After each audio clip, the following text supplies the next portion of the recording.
देखिए एक रूल ये होता है कि is are am was were, right, is are am was were plus third form.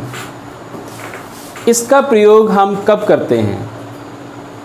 इसका प्रयोग हम तब करते हैं जिन वाक्यों में काम रोज होता हो या काम भूतकाल में हो चुका हो, राइट, लेकिन उसका कोई करने वाला ना दिया हो। समझ में आ गया ये, राइट?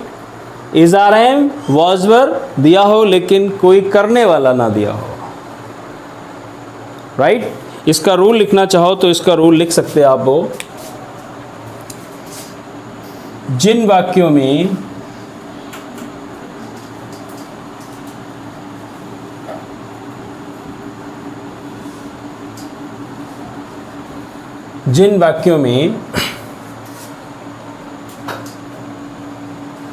काम रोज होता है, जिन वाक्यों में काम रोज होता है या काम भूतकाल में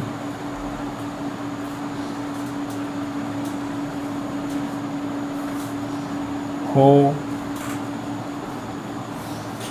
चुका हो और करने वाला ना दिया हो,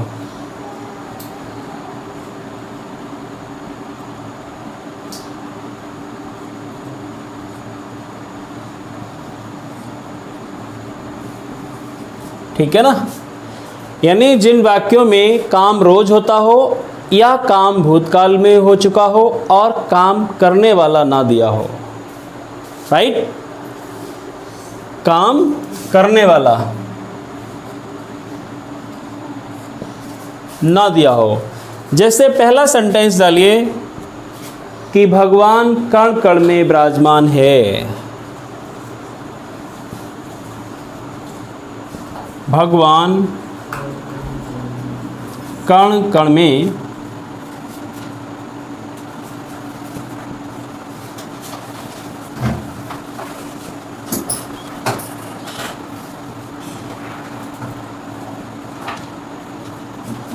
बताइए इसको कैसे बनाएंगे? भगवान कण कण में विराजमान है, राइट? तो आप इसको बनाएंगे कि गॉड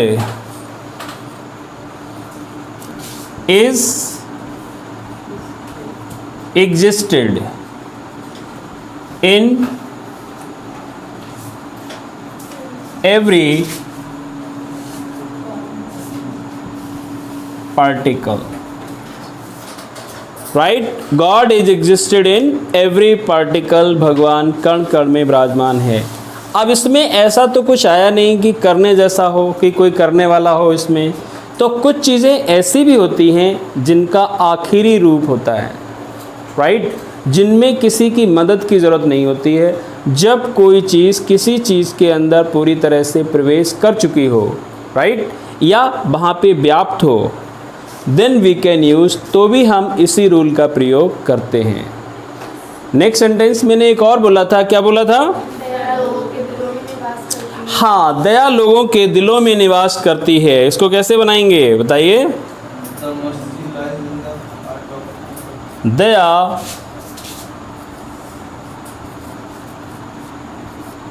लोगों के दिलों में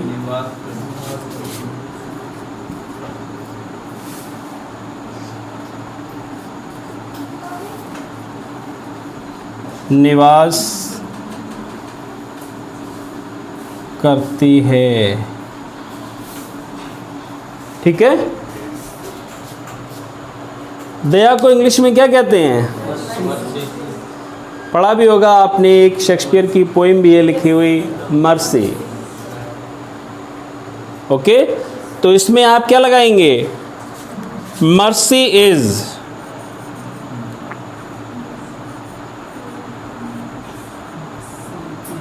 मर्सी इज, कौन सा वर्ड लाएंगे? विराजमान रहती है या निवास करती है? एक वर्ड होता है एंथ्रॉन्ड, मर्सी इज एंथ्रॉन्ड,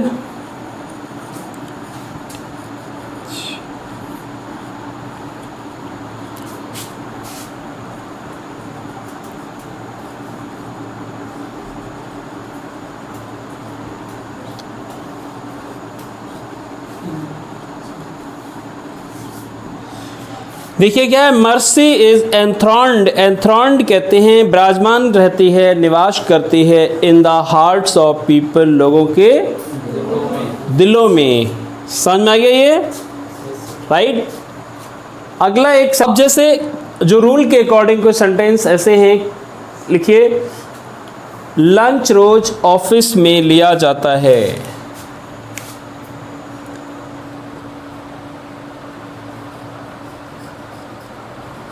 लंच रोज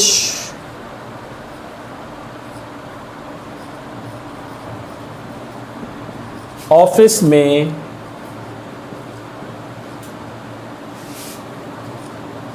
लिया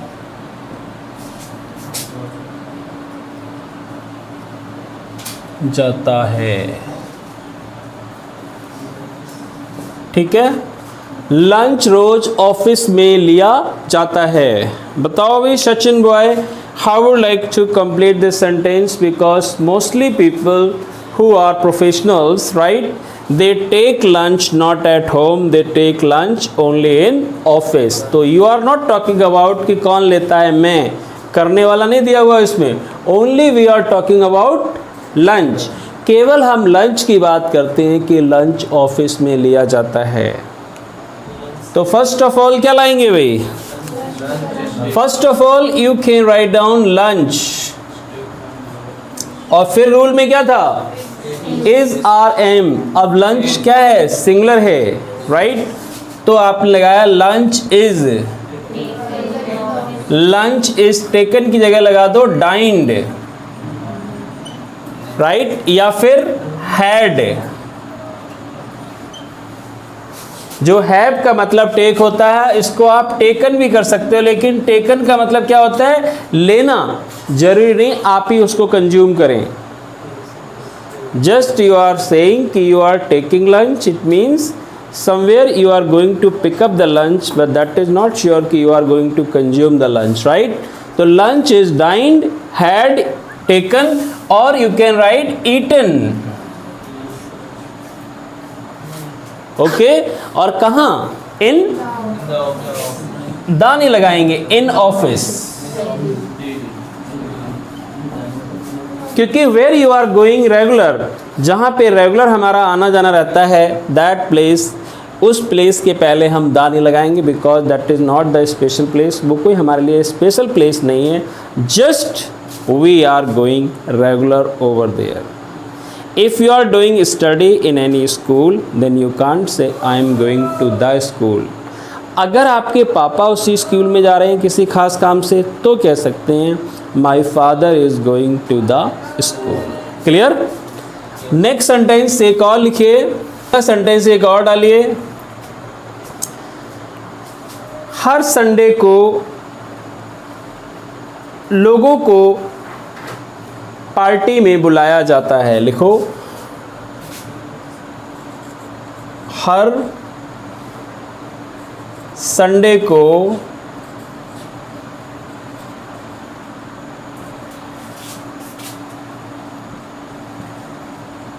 लोगों को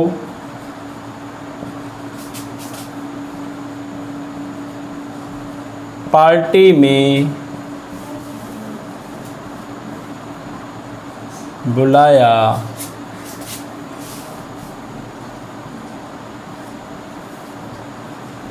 जाता है।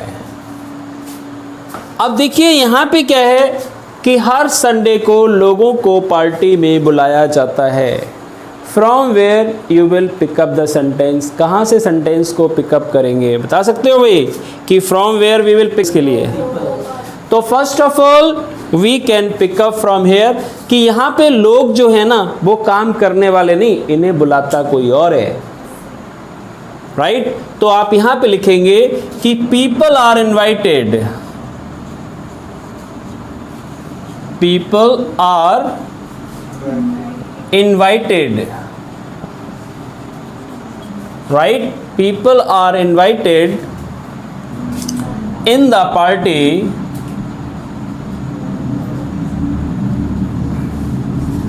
party और कब? On every Sunday, every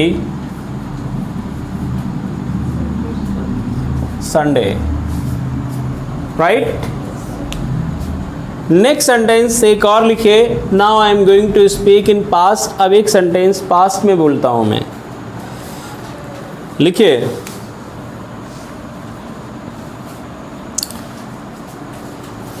पिछले संडे को डिनर कौन से होटल में लिया गया? राइट, लास्ट संडे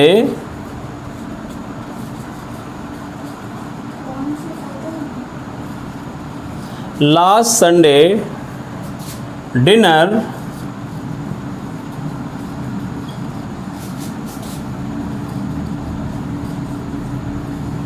कौन से रेस्टोरेंट में लिखना, कौन से रेस्टोरेंट में, RESTAURANT,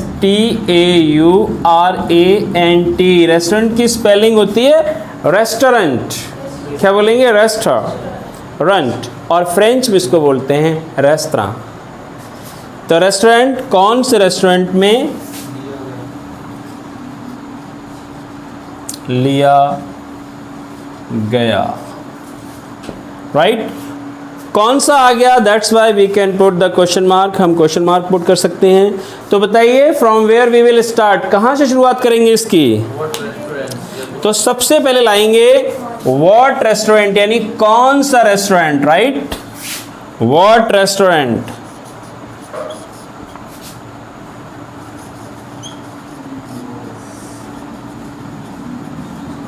व्हाट रेस्टोरेंट, और फिर क्या लाएंगे?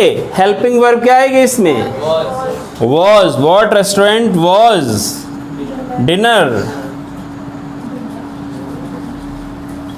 व्हाट रेस्टोरेंट वॉज डिनर, और वही लगा दोगे हैव का had,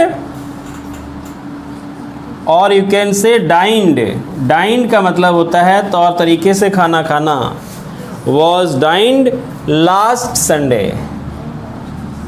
last Sunday, right? At last you can put the question mark in your,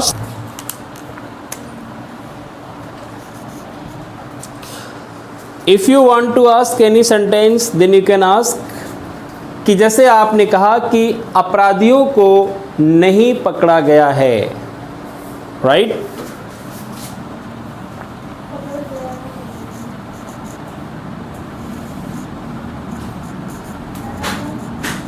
अपराधियों को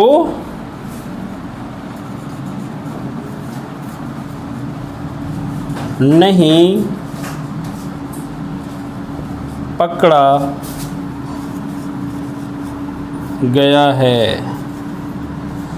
अपराधियों को नहीं पकड़ा गया है, राइट? सॉरी, पकड़ा गया, केवल अपराधियों को नहीं पकड़ा गया। तो कैसे बनाएंगे इसको? First of all you can write down the criminals, the criminals were not, yes, arrested, ARRESTED, arrested, और एक वर्ड और होता है nabbed, nabbed का मतलब भी होता है arrested, right? तो whenever you are talking about such kind of sentences, जिस सेंटेंस में कोई करने वाला नहीं दिया हो, right? And you can think sentence is in present or past. Only remember present and past, right? You can use this rule what I have told you right now, जो मैंने अभी आपको बताया है। जैसे आपने कहा कि अंग्रेज़ी पूरी दुनिया में बोली जाती है, अब बोलता कौन है? We are not talking about that. अंग्रेज़ी पूरी दुनिया में बोली जाती है, तो कैसे बनाओगे? English is spoken all over the world, right? English is spoken all over the world. तो यहां पे क्या हुआ? We are talking about only English, right? अच्छा बिहेवियर हर जगह अच्छा माना जाता है, राइट? तो आप बोलेंगे good behaviour is counted good everywhere. अब यहाँ पे भी क्या है? इसके साथ आपने काउंटेड कर दिया। काउंटेड कहते हैं माना जाता है, या रिगार्डेड मीन्स भी माना जाता है, right? Since morning up to evening in English language or in language we speak many sentences in which there is no doer, there is no subject. Okay, many sentences we speak, just we are asking कि खाना बन गया है, food has been prepared, चाय बन रही है या चाय रोज बनती है, राइट? चाय बन रही है तो लगाएंगे टी इज़ बीइंग प्रिपेयर्ड, और चाय रोज बनती है, T is prepared daily in the morning. कमजोरियों को दूर किया जा रहा है, तो आप क्या बोलेंगे? The weak points are being removed, the weak points are being removed. वैसे आपने कहा फसल हर साल काटी जाती है, the crop is reaped every year on time, समय पर काटी जाती है। All these sentences we can speak only with the help of this sentence. Whatever you are getting in your mind, most of the time you think there is no subject, there is no doer, how can I speak, right? तो only you can pick up the main point of the sentence, and with the help of that you can complete the sentence. और भी कभी कभी होता है कि जैसे आपने कहा कि इन्होंने अपना फ़ोन तोड़ के बिल्कुल बेकार कर दिया, बिल्कुल ऐसी कंडीशन में पहुंचा दिया कि इससे ज़्यादा आप उसको तोड़ नहीं सकते। हर एक चीज़ की एक लास्ट कंडीशन होती है। तो आपने कहा, क्या कहेंगे? The phone is broken. क्या बोलेंगे? The phone is broken, right? अब इससे ज़्यादा आप इसे तोड़ नहीं सकते, वो क्या होगा? ब्रोकन इसकी लास्ट कंडीशन हो गई